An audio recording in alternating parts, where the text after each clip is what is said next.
السلام علیکم، بسم اللہ الرحمن الرحیم۔ آج میری ویڈیو کا عنوان ہے ابلیس کیا تھا اور کیا ہو گیا۔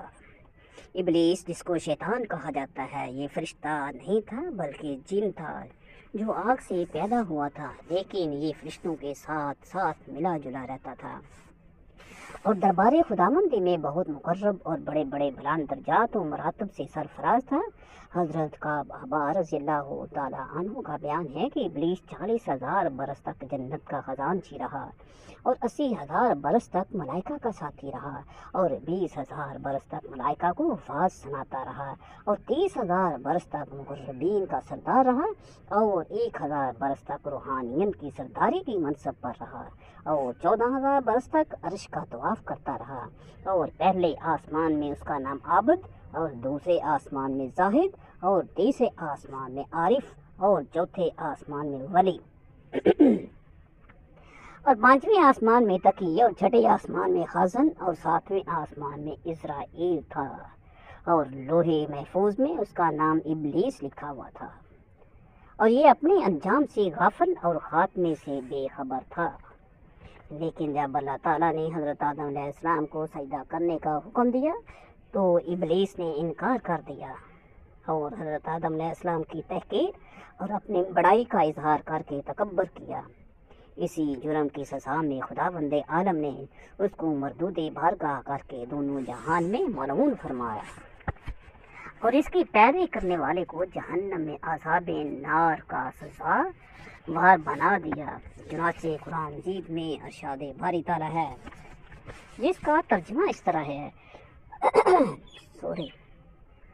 فرمایا کس چیز نے تجھے روکا کہ تو نے سجدہ نہ کیا جب میں نے تجھے حکم دیا تھا، بلکہ میں اس سے بہتر ہوں۔ تو نے مجھے آگ سے بنایا اور اسے مٹی سے بنایا۔ فرمایا تو یہاں سے اتر جا، تجھے نہیں پہنچنا کہ یہاں رہ کر غرور کرے، نکل تو ہے ذلت والوں میں۔ بولا مجھے فرصت دے اس دن تک کہ لوگ اٹھائے جائیں۔ فرمایا تجھے مہلت ہے۔ بولا تو قسم اس کی کہ تو نے مجھے گمراہ کیا، میں ضرور تیرے سیدھے راستے پر ان کی طاق میں بیٹھوں گا، پھر ضرور میں ان کے پاس آؤں گا، ان کے آگے اور پیچھے اور دائیں اور بائیں سے، اور تو ان میں اکثر کو شکر گزار نہ پائے گا۔ فرمایا یہاں سے نکل جا، رد کیا گیا، راندہ ہوا، ضرور جو ان میں سے تیرے کہے پر چلا میں تم سب سے جہنم بھر دوں گا۔ قرآن مجید کے سجی واقعے میں عبرتوں اور نصیحتوں کی بڑی بڑی درخشندہ اور تابندہ تجلیاں ہیں، اس لیے اس واقعے کو خداوند قدوس سے مختلف الفاظ میں یا متعدد طرز بیان کے ساتھ قرآن مجید کے 7 مقامات میں بیان فرمایا ہے، یعنی سورۃ بقرہ، سورۃ اعراف، سورۃ حجر، سورۃ بنی اسرائیل، سورۃ قاف وغیرہ وغیرہ۔ دینے والے کا واقعہ تذکرہ مذکور ہے جس سے کچھ حقائق کا درس ہدایت ملتا ہے۔ اسی ایک بہت بڑا درس ہدایت تو یہ ملتا ہے کہ کبھی ہرگز اپنی عبادتوں اور نیکیوں پر گمنڈ اور غرور نہیں کرنا چاہیے اور کسی گناہ گار کو اپنی مغفرت سے کبھی مایوس نہیں ہونا چاہیے، کیونکہ انجام کیا ہوگا اور خاتمہ کیسا ہوگا عام بندوں کو اس کی کوئی خبر نہیں ہے، اور نجات اور فلاح کا دار و مدار در حقیقت خاتمہ بالخیر پا ہی ہے۔ بڑے سے بڑا عبد اگر اس کا خاتمہ بالخیر نہ ہو تو وہ جہنمی ہوگا، اور بڑے سے بڑا گناہ گار اگر اس کا خاتمہ بالخیر ہوگا تو وہ جنتی ہوگا۔ دیکھ لو ابلیس کتنا بڑا عبادت گزار اور کس قدر مقرب بارگاہ تھا اور کیسے کیسے مراتب و درجات کے شرف سے سرفراز تھا، مگر انجام کیا ہوا کہ اس کی ساری عبادتیں غارت و اقارت ہو گئی اور وہ دونوں جہان میں ملعون ہو کر عذاب جہنم کا حقدار بن گیا، کیونکہ اس کو اپنی عبادتوں اور بلندی درجات پر غرور اور تکبر ہو گیا تھا، مگر وہ اپنے انجام اور خاتمے سے بالکل بے خبر تھا۔ حدیث شریف میں ہے کہ ایک بندہ اہل جہنم کے اعمال کرتا رہتا ہے حالانکہ وہ جنتی ہوتا ہے، اور ایک بندہ اہل جنت کے عمل کرتا رہتا ہے حالانکہ وہ جہنمی ہوتا ہے۔ انما الاعمال بالخواتیم، یعنی عمل کا اعتبار خاتموں پر ہے۔ خداوند کریم ہر مسلمان کا خاتمہ بالخیر کی سعادت نصیب فرمائے اور برے انجام اور برے خاتمے سے محفوظ رکھے، آمین۔ واللہ تعالی عالم۔ اس سے یہ بھی معلوم ہوا کہ عالم ہو یا جاہل، متقی ہو یا گناہگار، ہر آدمی کو زندگی بھر شیطان کے وسوسوں سے ہوشیار اور اس کے فریبوں سے بچتے رہنا چاہیے، کیونکہ شیطان نے قسم کھا کر خدا کے حضور میں اعلان کر دیا ہے کہ میں آگے پیچھے اور دائیں بائیں سے وسوسہ ڈال کر تیرے بندوں کو صراط مستقیم سے بہکاتا رہوں گا، اور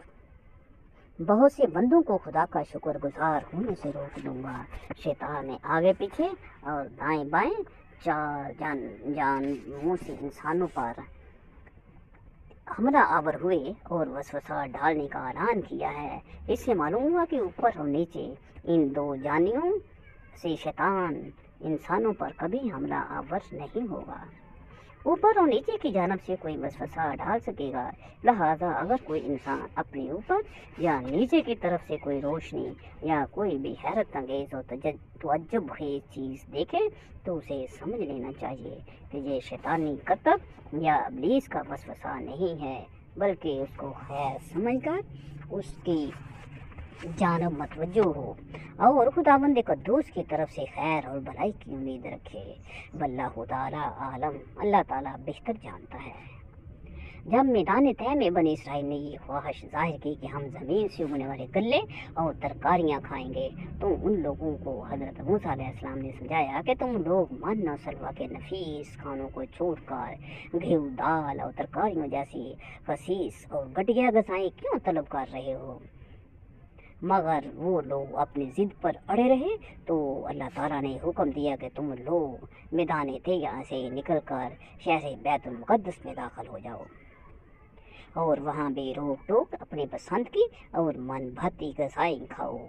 مگر یہ ضروری ہے کہ تم لوگ بیت المقدس کے دروازے میں کمال ادب و احترام کے ساتھ جھک کر داخل ہونا اور داخل ہوتے وقت یہ دعا مانگتے رہنا کہ یا اللہ تو ہمارے گناہوں کو معاف فرما دے تو ہم تمہارے گناہوں کو بخش دیں گے۔ مگر دشمنان اسلام جو ہمیشہ سے سرکش اور شرارتوں کے عادی اور خدا کی نافرمانیوں کی قوت تھے، بیت المقدس کے قریب پہنچ کر ایک دم ان لوگوں کی رگ شرارت بھڑک اٹھی اور یہ نافرمان لوگ بجائے جھک کے داخل ہونے کے اپنے سرینوں پر گھسٹتے ہوئے دروازے میں داخل ہوئے اور حتۃ معافی کی دعا کے بدلے عبۃ فی شعراتی، ایک دانہ ہے ایک بال میں کہتے ہوئے اور مذاق کو تمسخر کرتے ہوئے بیت المقدس کے دروازے میں گھستے چلے گئے۔ فرمان ربانی کی اس نافرمانی اور حکم الہی کے ساتھ تمسخر کی وجہ سے ان لوگوں پر قہر خداوندی بصورت عذاب نازل ہو گیا کہ اچانک ان لوگوں میں طاعون کی بیماری وبا کی شکل میں پھیل گئی اور گھنٹہ بھر میں 70,000 دشمنان اسلام درد و کرب سے مچھلی کی طرح تڑپ تڑپ کر مر گئے۔ طاعون ایک مہلک وبائی بیماری ہے جس کو ڈاکٹر پلیت کہتے ہیں۔ اس بیماری میں گردن اور بغلوں اور کنجیران میں آم کی گٹھلی کے برابر گلٹیاں نکل آتی ہیں جن میں بے پناہ درداد اور ناقابل برداشت سوزش ہوتی ہے اور شدید بخار چڑھ جاتا ہے اور اس میں درد اور ناقابل برداشت جو ہوتی ہے یہ اس کی وجہ سے بخار میں شدت ہو جاتی ہے اور آنکھیں سرخ ہو جاتی ہیں اور دردناک جلن سے شعلے کی طرح جلنے لگتی ہے اور مریض شدت درد اور شدید بے چینی اور بیقراری میں تڑپ تڑپ کر بہت جلد مر جاتا ہے، اور جس بستی میں یہ وبا پھیل جاتی ہے اس بستی کی اکثر آبادی موت کی گھاٹ اتر جاتی ہے اور ہر طرف ویرانی اور خوف و ہراس کا دورہ پھیل جاتا ہے۔ اللہ تعالیٰ نے اس قوم کے اس واقعے کا ذکر فرماتے ہوئے قرآن مجید میں ارشاد فرمایا وَإِذْ قُلْنَا ادْخُلُوا هَٰذِهِ الْقَرْيَةَ فَكُلُوا مِنْهَا حَيْثُ شِئْتُمْ رَغَدًا وَادْخُلُوا الْبَابَ سُجَّدًا وَقُولُوا حِطَّةٌ نَغْفِرْ لَكُمْ خَطَايَاكُمْ وَسَنَزِيدُ الْمُحْسِنِينَ فَبَدَّلَ الَّذِينَ ظَلَمُوا قَوْلًا غَيْرَ الَّذِي قِيلَ لَهُمْ فَأَنزَلْنَا عَلَى الَّذِينَ ظَلَمُوا رزقا من السماء بما كانوا يفسقون۔ اور جب ہم نے فرمایا اس بستی میں جاؤ، پھر اس میں جہاں چاہو بے روک ٹوک کھاؤ اور دروازے میں سجدہ کرتے داخل ہو اور کہو ہمارے گناہ معاف ہو، ہم تمہاری خطائیں بخش دیں گے اور قریب ہے کہ نیکی والوں کو اور زیادہ دیں۔ تو ظالموں نے اور بات بدل دی جو فرمائی گئی تھی، اس کے سوا تو ہم نے آسمان سے ان پر عذاب اتارا، بدلہ ان کی بے حکمی کا۔ اس واقعے سے معلوم ہوا کہ خدا بند قدوس کی نافرمانی اور احکام ربانی کے ساتھ مسخر و مذاق کرنے کا کتنا بھیانک اور کس قدر ہولناک انجام ہوتا ہے، کہ آخرت کا عذاب تو اپنی جگہ برقرار رہی ہے، دنیا میں گہرے الہی بصورت عذاب نازل ہو جاتا ہے، جس سے لوگ ہلاک ہو کر فنا کی گھاٹ اتر جاتے ہیں اور بستیاں ویران ہو جاتی ہیں۔ معذلہ منہ تعاون دشمنان اسلام کی حق میں عذاب تھا، مگر اس خیر الامم یعنی خاتم الانبیاء صلی اللہ علیہ وآلہ وسلم کی امت کے حق میں یہ بیماری رحمت ہے،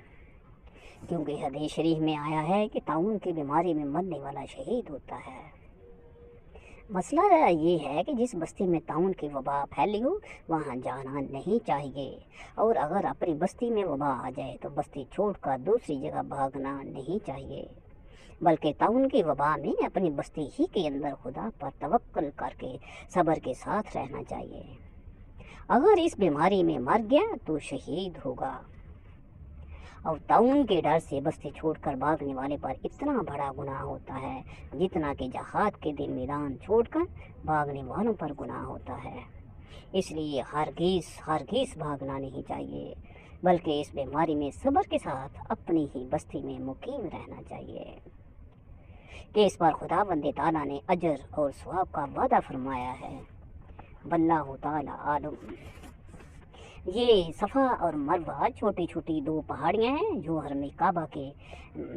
کعبہ مکرمہ کے بالکل قریب ہی ہیں، اور آج کل تو بلند عمارتوں اور اونچی سڑکوں اور دونوں پہاڑیوں کے درمیان چھت بن جائے اور تعمیرات کے رد و بدل سے دونوں پہاڑیاں برائے نام ہی کچھ بلندی رکھتی ہیں۔ انہی دنوں پہاڑیوں پر چڑھ کر اور چکر لگا کر حضرت بی بی ہاجرہ رضی اللہ تعالیٰ عنہا نے اس وقت پانی کی جستجو اور تلاش کی تھی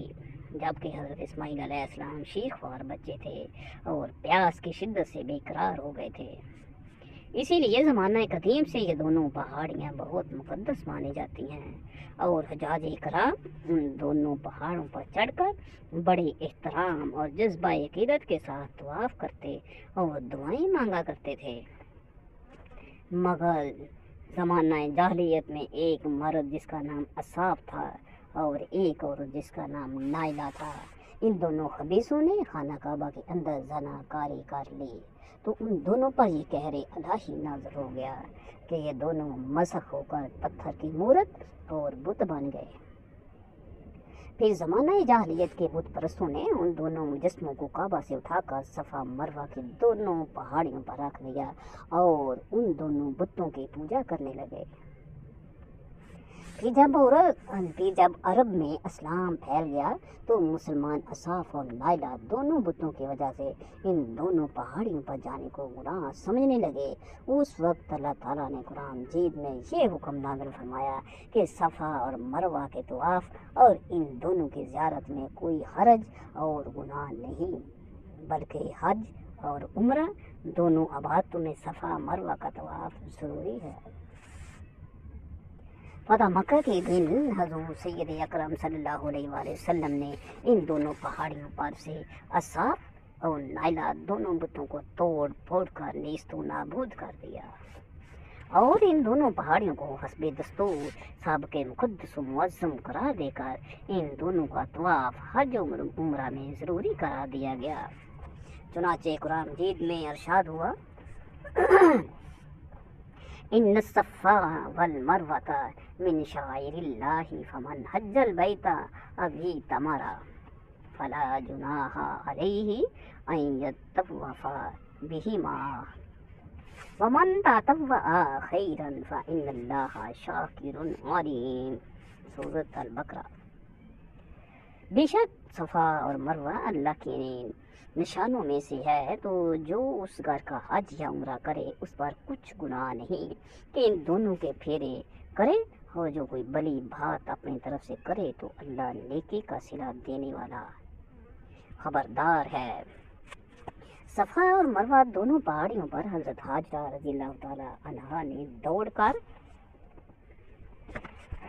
پانی تلاش کیا، تو ایک نبی یعنی حضرت ابراہیم علیہ السلام کی بیوی اور ایک نبی یعنی حضرت اسماعیل علیہ السلام کی ماں حضرت بی بی حاجرہ رضی اللہ تعالی عنہا کے قدم ان پہاڑیوں پر پڑ جانے سے ان دونوں پہاڑیوں کو یہ عزت اور عظمت مل گئی۔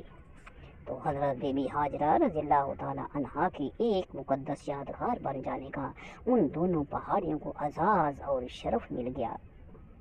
اور یہ دونوں پہاڑیاں حج اور عمرہ کرنے والوں کے لیے طواف اور سعی کا ایک مقبول محترم مقام بن گئے۔